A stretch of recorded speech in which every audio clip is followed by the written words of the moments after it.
Pourquoi Jésus a-t-il craché par terre pour guérir un aveugle? Derrière ce geste étrange se cache une révélation incroyable.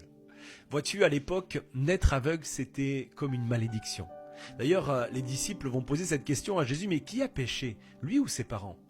Vois-tu, dans la tradition juive, un enfant qui était atteint d'un handicap pouvait être rejeté par ses parents dès ses 13 ans.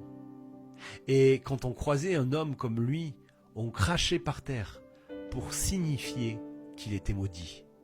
Imagine un seul instant, toute sa vie, cet homme avait grandi avec le rejet, l'humiliation, avec l'idée qu'il était indigne de Dieu.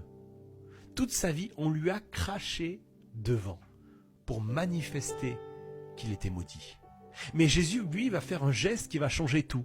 Il crache par terre lui aussi, mais pas pour le maudire, mais pour transformer le symbole de la malédiction en instrument de guérison. Il prend le crachat, mélange avec la poussière et recrée de nouveaux yeux.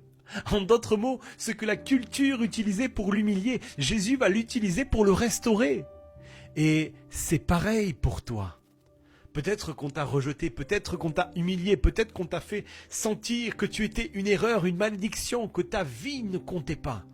Mais laisse-moi te dire, Jésus est celui qui transforme le rejet en adoption, la honte en témoignage, la malédiction en bénédiction. Ce que les autres ont utilisé pour t'écraser, lui, il l'utilise pour te relever. La Bible déclare ceci dans Ésaïe 61, verset 7. Là où tu as connu la honte, Dieu te donnera une double bénédiction. Là où tu as souffert l'humiliation, il remplira ton cœur de joie et d'allégresse. Même si les hommes t'ont rejeté, Dieu te choisit et fait de toi une pierre précieuse dans son édifice. Ce que le monde appelle malédiction, Jésus l'appelle guérison. Ce que les autres utilisent pour te rabaisser, Jésus l'utilise pour te relever.